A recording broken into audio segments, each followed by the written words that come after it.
प्रिय दर्शकों, मैं यशराज तिवारी आप सभी का बहुत बहुत स्वागत करता हूं प्रोफेशनल एस्ट्रोलॉजी पर। जैसा कि पिछले वीडियो में निःशुल्क जन्म कुंडली अध्ययन की वीडियो में मैंने आप लोगों को सूचित किया था कि बृहत जन्म कुंडली अध्ययन का कार्यक्रम मैं आप सभी के सम्मुख लेकर के उपस्थित होने वाला हूं। तो उसी श्रृंखला को शुरू करते हुए आज पहली जन्म कुंडली है। जो भी नए दर्शक इसको देखते हैं उनको एक आइडिया होगा कि किस तरह से उनकी जन्म कुंडली का बृहत विश्लेषण होने वाला है। तो इस कार्यक्रम का मैं नाम रख देता हूँ बृहत जन्म कुंडली अध्ययन। तो बिना विलंब किए शुरुआत करते हैं। आप में से ही एक दर्शक हैं जिन्होंने संपर्क करके अपनी जन्म कुंडली दी है, तो उनकी जन्म कुंडली का अध्ययन हम करते हैं। आप लोगों के सम्मुख LCD में जन्म कुंडली दिख रही होगी और साथ ही साथ लैपटॉप पर भी मैं नीचे यहाँ पर कुंडली को देख रहा हूँ। तो बिना विलंब किए शुरुआत करते हैं। और आज की जो जन्म कुंडली है ये पवन सोनी जी की है। तो पवन सोनी जी ने, अगर प्रिय दर्शक जो लोग ज्योतिष को सीखना चाहते हैं या समझना चाहते हैं और जन्म कुंडली का अध्ययन बृहद रूप से किस तरह से किया जाता है वो समझना चाहते हैं, तो आप भी इनके जन्म की तिथि को नोट कर लीजिए जो मैं आपको बता रहा हूँ। देन उसके बाद में हम फिर इस कुंडली का अध्ययन आप सभी के साथ में मिलकर के करेंगे। तो बिना विलंब किए शुरुआत करते हैं। ये जन्म कुंडली है पवन सोनी जी की। इनका डेट ऑफ बर्थ है 1 अक्टूबर 1992, सुबह के 8:53 और भोपाल मध्य प्रदेश। इस हिसाब से अगर आप लोग देखें तो इनकी जन्म कुंडली बन रही है तुला लग्न की और राशि इनकी बन रही है वृश्चिक। चलिए इनके जन्मकाल का पंचांग मैं आप लोगों को बता देता हूँ। ये गुरुवार के दिन आश्विन मास के शुक्ल पक्ष की षष्ठी तिथि को अनुराधा नक्षत्र के चतुर्थ चरण में जन्मे हैं। देवगण वृश्चिक राशि, ये जल तत्व की राशि है। मंगल राशि बनते हैं और कुंडली इनकी बनती है तुला लग्न की। अब देखा जाए तो जैसा कि मैंने आप सभी को बताया है कि तुला लग्न जो कि वायु तत्वीय लग्न है और राशि इनकी जो बनती है ये जल तत्वीय है। तो वायु और जल में कोई बेहतर रूप से समन्वय तो नहीं बनता, तो ये एक माइनस पॉइंट हुआ। लेकिन फिर भी इस कुंडली में अगर देखा जाए तो आप लोगों ने नैसर्गिक मैत्री बोधक चक्र जो कि मैंने ऑलरेडी बताया हुआ है वो देखा है। तो शुक्र मंगल से समभाव रखते हैं और मंगल भी शुक्र से समभाव रखते हैं। मैंने मंगल का जिक्र क्यों किया? क्योंकि शुक्र लग्न के मालिक शुक्र होते हैं। तो शुक्र और राशि के स्वामी वृश्चिक राशि होने की वजह से मंगल बनते हैं, जिस वजह से शुक्र और मंगल में अगर हम देखें मित्रता तो क्या है, तो आपस में ये दोनों एक दूसरे से सम रिलेशन रखते हैं। तो बैलेंस 50-50 की कहानी चल रही है। सबसे पहले इनके लग्न के बारे में हम डिस्कस कर लेते हैं। तो देखा जाए इनका सबसे पहले हम पंचांग पर चर्चा करते हैं। तो अगर इनके गण की हम बात करें, मैंने कहा कि देवगण है, तो देवगण का व्यक्ति प्रिय दर्शकों किस तरह का होता है?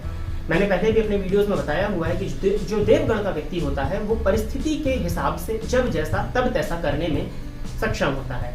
मनुष्य गण का व्यक्ति परिस्थितियों के साथ में चलने लगता है और राक्षस गण का जो व्यक्ति होता है वो परिस्थिति को अपने अनुकूल करने की कोशिश में हमेशा लगा रहता है। किसी भी चीज को पाने की सबसे अधिक चाहत राक्षस गण में होती है, उसके बाद मनुष्य गण में और सबसे कम चाहत होती है देवगण में। तो देवगण श्रेष्ठ गण है, लेकिन यहाँ पर यही है कि परिस्थितियों के हिसाब से जब जैसा तब तैसा ये व्यक्ति करते हैं। और इसके साथ ही साथ में आपका किसी भी चीज को जो पाने की चाहत होती है वो सबसे कम देवगण के व्यक्तियों में होती है। देव में ही पहला वर्ड है देव। इट मीन्स कि ये जो भी चीज है वो लोगों को देना ज्यादा पसंद करते हैं। किसी से अगर इन्होंने ले लिया, हालांकि इनको लेने की आवश्यकता ही नहीं पड़ती, परंतु फिर भी अगर इन्होंने ले लिया तो ये उसको देने में ही ज्यादा बिलीव करने वाले होते हैं। तो ये देवगण के व्यक्तियों का स्वभाव देखने में आता है। इसके बाद में अगर हम देखें तो तत्व से संबंधित तो मैंने आप लोगों को बता दिया। और यहाँ पे मैं इनके पंचांग में देख पा रहा हूँ कि गुरुवार के दिन का इनका जन्म है। अब आप सभी जानते हैं गुरुवार, गुरु यानी कि ऊंचाई। तो गुरुवार के दिन व्यक्ति का अगर जन्म होता है तो वार का प्रभाव व्यक्ति के व्यक्तित्व में देखने में आता है। फलस्वरूप इन व्यक्ति में, पवन सोनी जी की कुंडली का हम अध्ययन कर रहे हैं, तो फलस्वरूप इस व्यक्ति के अंदर ज्ञान की अधिकता काफी ज्यादा होगी। ज्ञान, बुद्धिमत्ता आप जिसको कहते हैं नॉलेज, ऐसे व्यक्तियों को मैंने अक्सर कहा कि किसी भी नई चीज को सीखने में बहुत ज्यादा परेशानी इनको नहीं जाती। तो गुरु की वजह से गुरुत्व, बड़ी चीज जो होती है, बड़प्पन होना व्यक्तित्व में, वो इन व्यक्तियों इस व्यक्ति के अंदर में देखने में आएगा। दूसरी चीज ये है कि ज्ञान की अधिकता होने की वजह से नॉलेजेबल पर्सनैलिटी और समाज में अपनी एक पकड़, अपना एक आधिपत्य रखने वाला। अब गुरु है तो हमेशा सच बोलना, तो कभी कभार ऐसे व्यक्ति सच ऐसा बोल देंगे जो कि सुनने में अक्सर कड़वा होगा, क्योंकि सत्य अक्सर प्रिय दर्शकों अप्रिय होता है।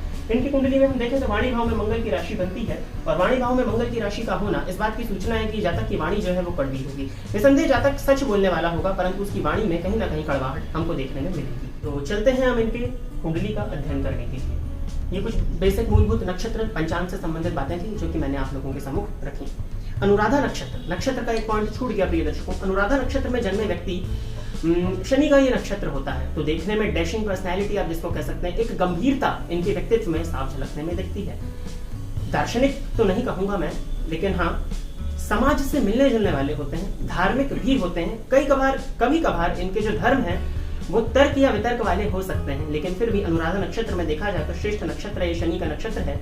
और अक्सर आप लोग मुझसे सुनते ही आए हैं कि अनुराधा नक्षत्र में अगर कोई काम प्रारंभ किया जाए तो उसकी सिद्धि अवश्य होती है। चलते हैं इनके लग्न की तरफ। तुला लग्न और राशि इनकी वृश्चिक बनती है। तो तुला लग्न के लोग कैसे होते हैं? तुला लग्न, अगर आप चिन्ह को देखें तो एक तराजू हाथ में लिए हुए है। प्रत्येक परिस्थिति को बहुत अच्छी तरह से बैलेंस करने में इनको महारत हासिल है। हर एक परिस्थिति को ये बहुत ही अच्छी तरह से बैलेंस करने में सक्षम होते हैं। वहीं अगर देखा जाए तो 50% प्रभाव इनकी राशि का तो वृश्चिक राशि मंगल की राशि है। एनर्जी लेवल, उग्रता इस व्यक्ति ऐसे लोगों के अंदर ज्यादा होती है। किसी भी चीज की जड़ तक जाना ये वृश्चिक का स्वभाव होता है। साथ ही साथ इन्वेस्टिगेशन करना, रिसर्च करना, किसी भी गुप्त चीज को उजागर करना, इसमें वृश्चिक का प्रभाव सबसे ज्यादा है। जबकि तुला का हम देखें तो तुला का प्रत्येक चीज को बैलेंस करना, कला और अभिनय के क्षेत्र में इस लग्न का प्रभाव बहुत ज्यादा देखने में आता है। इसके बाद में अगर हम देखते हैं इनका वृश्चिक राशि होने की वजह से, तो ऐसा व्यक्ति शत्रुओं पर भी राज करने वाला, या वक्त पड़ने पर शत्रुओं को भी अपने कंधे पर बैठा दे और काम होने के बाद मित्रों को पैर तले रौंदने से भी पीछे नहीं हटते। तो ये कुछ इनके व्यक्तित्व की बातें हो गई। लग्नपति का लग्न में होना, मालव्य योग, बहुत बढ़िया कुंडली। लग्न का मान आप सभी देख रहे हैं 19 कला, क्या मजबूत लग्न है इनका। और लग्नपति का लग्न में होना 13 में, वो भी स्वाति नक्षत्र में, अपने ही आप में सर्वश्रेष्ठ स्थिति बन रही है। स्वाति नक्षत्र में शुक्र का होना कहीं ना कहीं राहु के नक्षत्र में है, लेकिन शुक्र की लग्न में शुक्र से मित्रता रखते हैं राहु, तो यहाँ कारक हो जाएंगे। और शुक्र का राहु के नक्षत्र में होना अत्यंत श्रेष्ठ स्थिति है। आगे बढ़ते हैं इनकी कुंडली में अगर हम देखा जाए तो धन भाव के अधिपति मंगल बनते हैं, जाकर के भाग्य भाव में बैठे हैं महाधनी योग का निर्माण करते हुए। तो धन की स्थिति इस व्यक्ति के जीवन काल में काफी अच्छी दिखाई पड़ रही है। साथ ही साथ अगर हम आगे बढ़ते हैं तो चतुर्थ भाव की तरफ देखा जाए तो चतुर्थपति शनि बनते हैं, और चतुर्थ भाव में चतुर्थपति शनि का होना फलस्वरूप शश नामक महापुरुष योग। तो देखा जाए तो एक भी महापुरुष योग अगर किसी व्यक्ति की जन्म कुंडली में हो तो उसकी जिंदगी को वो बदलने वाला होता है। यहाँ तो हमें दो महापुरुष योग देखने में दिखाई पड़ रहे हैं। प्रिय दर्शकों, शश योग में एक चीज हमेशा याद रखने वाली होती है, चीजें मिलेंगी, होगा वही जो आप चाह रहे हैं, बस तब नहीं जब आप चाहते हैं, क्योंकि यहाँ से शनि की दृष्टि आपके लग्न और आपके लग्नेश पर पड़ रही है। पवन जी, ये बात आपने अभी तक अपने जीवन काल में बहुत अच्छी तरह से अनुभव कर ली होगी कि जो भी चीजें आपको मिलती हैं बहुत ज्यादा विलंब से, मिल सब कुछ जाती हैं, परंतु प्रत्येक कार्य में जातक के विलंब होने लगता है। इसके बाद अगर हम आगे बढ़ते हैं तो इनकी कुंडली में पंचम भावपति शनि बनते हैं, जो कि स्वग्रही होकर बैठे हैं, अपने आप में श्रेष्ठ स्थिति है ये। और भाग्य भावपति बन जाते हैं इनके बुध, जो कि जाकर के 12वें भाव में स्वग्रही होकर के विपरीत राजयोग का निर्माण कर रहे हैं। लग्न और लग्नपति का मजबूत स्थिति में होना फलस्वरूप यहाँ पे विपरीत राजयोग भी फलीभूत हो जाएगा। हालांकि ये बुध 26 अंश पर बैठे हैं, जो कि मंगल के नक्षत्र में है। तो व्यापारपति के नक्षत्र में भाग्यपति का होना अपने ही आप में श्रेष्ठ स्थिति है। ये बुध बाल अवस्था में है, बुध को बल देकर के आपके भाग्य का फल आपको दिलाया जा सकता है। हालांकि भाग्यपति का 12वें भाव में जाकर के बैठ के संबंध बनाना, व्यक्ति अगर अपने जन्म स्थान से दूर या विदेश में जाकर के रहे तो उसका भाग्य ज्यादा उसका साथ देने लग जाता है।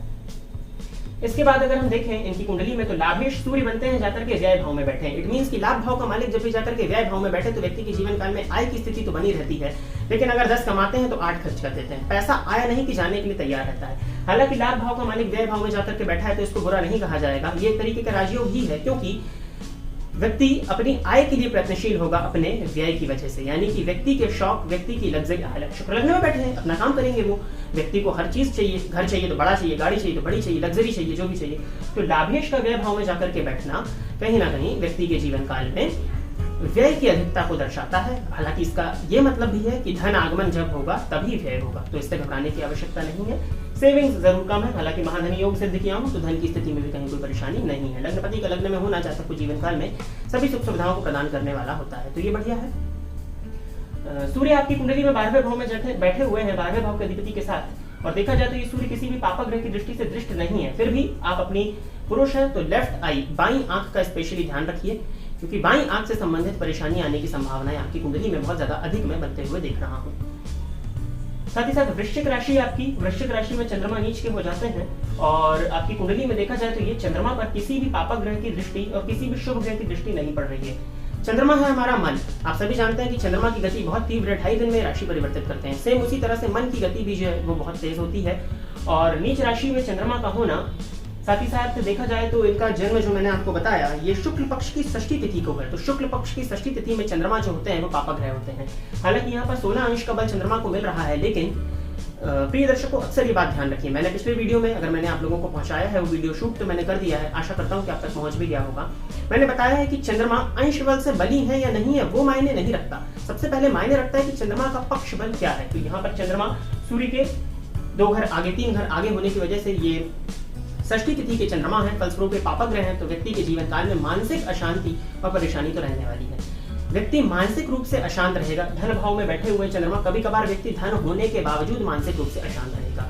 तो ये था इनकी जन्म कुंडली का जो मेनली जो सार मैं आप लोगों को बताना चाहता था। लगभग सभी ग्रहों के पास में षड्बल में बल है, एकमात्र सूर्य को छोड़ के। सूर्य यहाँ पर 0.93 का षड्बल लिए हुए बैठे हुए हैं 12वें भाव में, और नवमांश में भी देखा जाए तो शुक्र के ही घर में ये वृषभ राशि में हमें दिखाई पड़ रहे हैं, जिस वजह से सूर्य का बल थोड़ा सा कम मिल पा रहा है यहाँ पे षड्बल में। हालांकि अंश बल में सूर्य 14 अंश पर चंद्रमा के नक्षत्र में, हस्त नक्षत्र में बैठे हैं, जो कि बढ़िया है, और लाभ की स्थिति यहाँ पर बनी हुई है, मैं ऑलरेडी सिद्ध कर चुका हूँ। ग्रह गुरु को छोड़ के सभी युवा अवस्था में, कुछ बुध बाल अवस्था में और शनि कुमार अवस्था में, हालांकि वहां से कोई परेशानी नहीं है।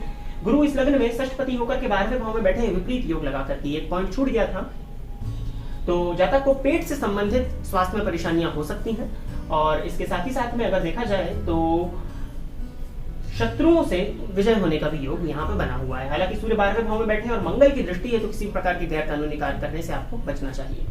चलते हैं इनके प्रश्न की ओर। इन्होंने बताया है कि वर्तमान समय में मैं प्राइवेट बैंक में नौकरी कर रहा हूँ और पेमेंट भी अच्छी है, बढ़िया है। अब मैं व्यापार करना चाहता हूँ, क्या व्यापार करना ठीक होगा और किस क्षेत्र में व्यापार किया जाए? बिल्कुल सर, आपकी कुंडली में धन भावपति जाकर के बैठे हुए हैं भाग्य भाव में, तो महाधनी योग मैंने ऑलरेडी सिद्ध किया, तो पेमेंट वगैरह आपकी अच्छी है।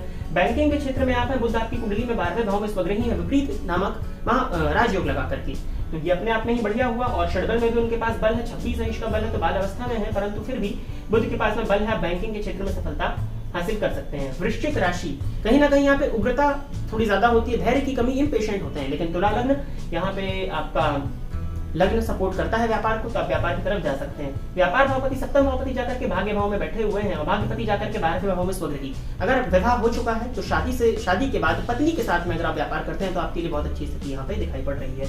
दूसरा प्रश्न आपने पूछा है कि किस चीज का व्यापार किया जाए, तो आपकी कुंडली में देखा जाए तो लग्न 19 अंश, चंद्रमा 16 और सूर्य आपकी कुंडली में 14 अंश पे, तो लग्न सबसे बड़ी हुआ। लग्न से 10 घर आगे जाने पर चंद्रमा, और चंद्रमा नवमांश में आपके जाकर के बैठे मंगल के घर में, तो मंगल से संबंधित अगर आप व्यापार करते हैं, जैसे कि दलाली लाइजनिंग का काम जो होता है, भूमि जमीन से संबंधित अगर आप काम करते हैं, चतुर्थपति चतुर्थ भाव में बैठे हैं, भूमि से संबंधित अगर आप काम करते हैं तो बढ़िया।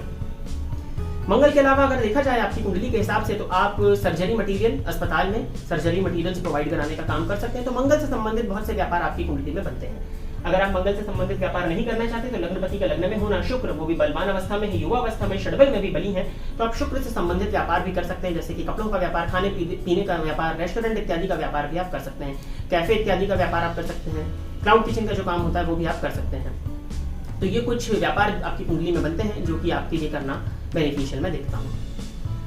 तो दूसरा प्रश्न उन्होंने पूछा है कि सब कुछ होने के बाद ही मानसिक अशांति रहती है, तो ऑलरेडी मैंने इस चीज को सिद्ध किया कि चंद्रमा आपकी कुंडली में नीच राशि में बैठे हुए हैं, वो भी किसी भी ग्रह से दृष्ट नहीं है, तो फलस्वरूप व्यक्ति के जीवन काल में मानसिक अशांति रहती है। इसके लिए उपाय मैं आपको अंत में बता दूंगा।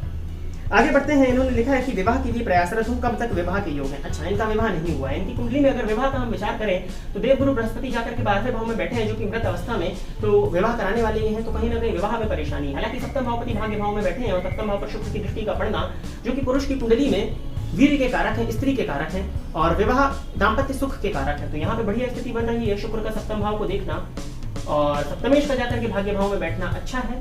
इनकी कुंडली में देखा जाए तो शुक्र की महादशा में चंद्रमा का अंतर, और फरवरी 2022 में मंगल का प्रत्यंतर आ रहा है, तो विवाह के लिए प्रयासरत हुई है। फरवरी में आपकी कुंडली में विवाह के योग जब सबसे करीब में जो प्रबल दिखाई पड़ रहे हैं वो है, नहीं तो 2023 की शुरुआत में भी आपकी कुंडली में मैं विवाह का योग देखता हूँ, तो आप यहाँ पे विवाह के लिए आगे बढ़ सकते हैं। आपके जन्म स्थान से देखा जाए तो साउथ, यानी कि भोपाल से साउथ डायरेक्शन से आपकी जन्म कुंडली के हिसाब से आपकी शादी का रिश्ता आने की संभावनाएं हैं। जब भी विवाह करें कुंडली मिला के विवाह करिएगा। आपकी पत्नी का स्वभाव उग्र, गुस्से वाला, इम्पेशेंट, कुछ इस तरह का दिखाई पड़ रहा है। नवमांश कुंडली के हिसाब से देखा जाए तो हालांकि मैनेजमेंट करने में महारथी आपकी पत्नी, लेकिन चिड़चिड़ापन, बहुत जल्दी गुस्सा आ जाना, बहुत जल्दी चिढ़ जाना, ये कुछ है।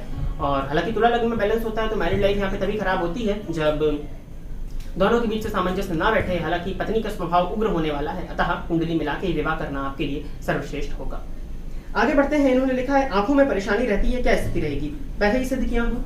सूर्य 12वें भाव में बैठे हैं, आंखों का आपको स्पेशली अपनी ध्यान रखना होगा। आंखों से संबंधित भी उपाय मैं आप लोगों को बता दूंगा, जिसको करने के बाद में आप कुछ हद तक आंखों से संबंधित परेशानी में, मैं ये नहीं कहता कि आपकी आंखों का चश्मा हट जाएगा या पूरी तरह से आंखें ठीक हो जाएंगी, परंतु स्थिर तो हम कर ही सकते हैं। आंखों का तेजा स्थिरो भवः, आंखों का जो तेज है वो स्थिर होना चाहिए, तो इसके लिए उपाय वो आप कर सकते हैं। स्वास्थ्य, आपकी कुंडली में देखा जाए तो रोग भावपति जाकर के 12वें भाव में बैठ के रोगों को देख रहे हैं। रोग भाव पर सूर्य की और बुध की दृष्टि का पड़ना, फलस्वरूप पिता के साथ में संबंध को खराब करना, हड्डियों में दर्द की शिकायत आपको हो सकती है, और हीमोग्लोबिन की कमी भी कभी कभार ऐसे व्यक्तियों को देखने में आती है, क्योंकि हालांकि नहीं वो आपके साथ नहीं होगा, मंगल पर राहु का प्रभाव है, लेकिन राहु 0 अंश पर बैठे हैं तो कोई बहुत ज्यादा चिंता की आवश्यकता नहीं है।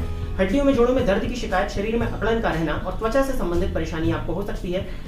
स्वास्थ्य से संबंधित परेशानी अगर देखी जाए आपकी कुंडली में तो गुरु आपके रोगेश और रोग भाव को देख रहे हैं, पेट से संबंधित परेशानी रहेगी। शुक्र लग्न में बैठे हैं आपके, खाने पीने का शौकीन होंगे आप, खाने पीने का शौक रखते होंगे आप। वाणी भाव पे मंगल की राशि, तला भुना खाना, मसालेदार खाना, तो ये परेशानी आपके साथ दिखती है।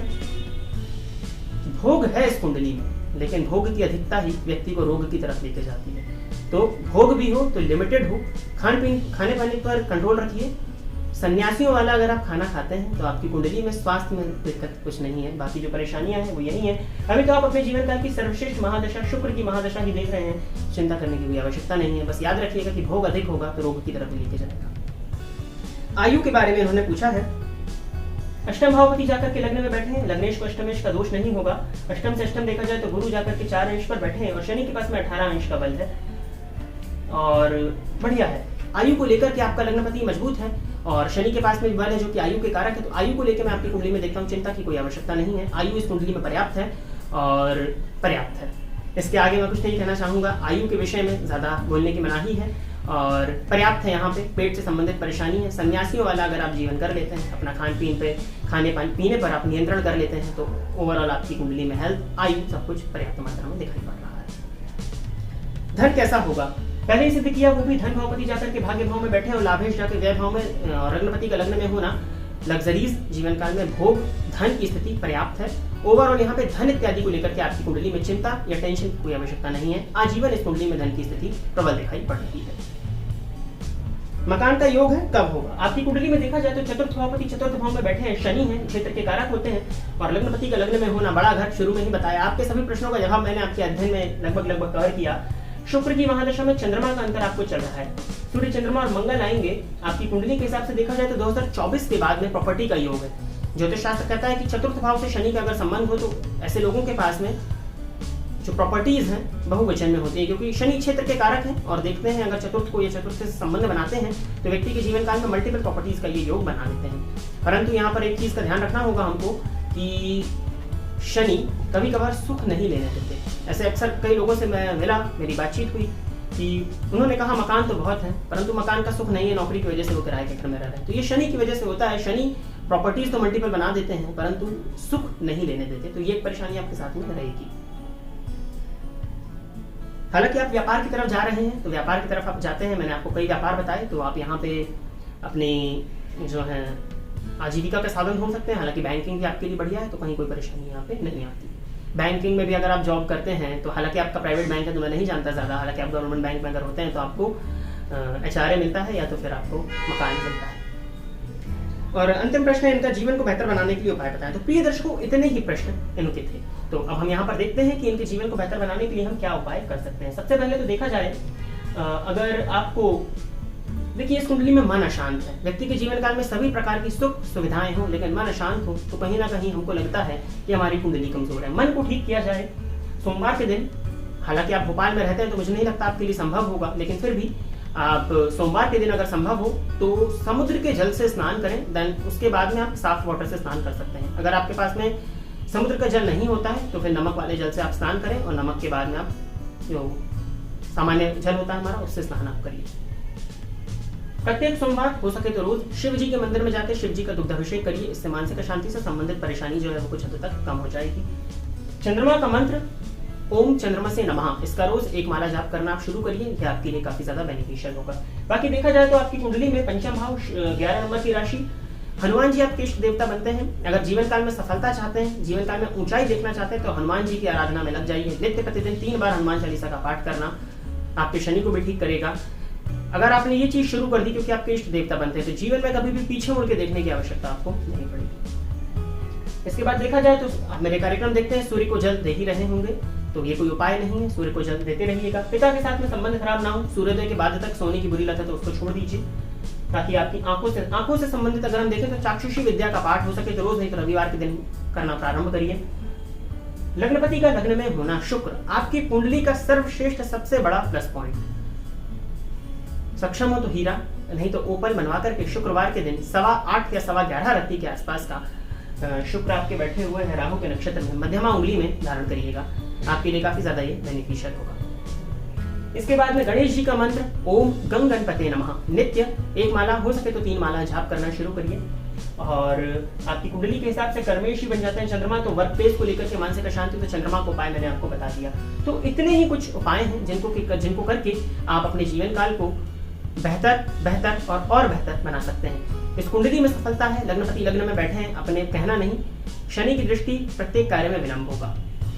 तो ये था पवन सोनी जी की जन्म कुंडली का अध्ययन। अगर आप भी इस जन्म कुंडली के विषय में कुछ कहना चाहते हैं, कुछ अच्छा, कुछ इनके लिए मोटिवेटिंग, तो स्वागत है, कमेंट सेक्शन में आपका स्वागत है, आप इनको कह सकते हैं। कुछ उपाय जो मेरे द्वारा बताने में छूट गए हो या कुछ पॉइंट्स जो मेरे द्वारा इस कुंडली में बताने से छूट गए हो, तो अगर आप बताना चाहते हैं, मेरे ज्योतिष के जो दर्शक हैं, जो ज्योतिष को सीख रहे हैं, वो भी अपने आप में काफी ज्योतिष का ज्ञान रखते हैं, तो अगर कुछ पॉइंट छूट गया हो तो कमेंट सेक्शन में आपका स्वागत है। कुछ ऐसी बात आप लिखना चाहते हैं जो कि इनके लिए मोटिवेटिंग है, तो आप यहाँ पे कर सकते हैं। तो अगर आप भी अपनी जन्म कुंडली का अध्ययन बृहद रूप से इसी प्रकार कराना चाहते हैं, तो नीचे दिए गए नंबर पर आप संपर्क कर लीजिएगा। हमारी टीम आपकी जन्म कुंडली का बृहद वीडियो अध्ययन कराने के लिए आपकी सहायता करेगी। तो प्रिय दर्शकों, आज के लिए बस इतना ही। पुनः एक नया विषय लेकर के मैं आप सभी के सम्मुख उपस्थित रहूंगा। तब तक के लिए इजाजत दीजिए, नमस्कार। फ़ोन पर बात करके कुंडली दिखाने के लिए आप स्क्रीन पर दिए गए नंबर पर कॉल, मैसेज या व्हाट्सएप करके पर्सनल अपॉइंटमेंट ले सकते हैं। अब आप YouTube के साथ साथ Facebook और Instagram पर भी मेरे अकाउंट को फॉलो कर सकते हैं, जहां पर आपको ज्योतिष से संबंधित जानकारी मिलती रहेगी।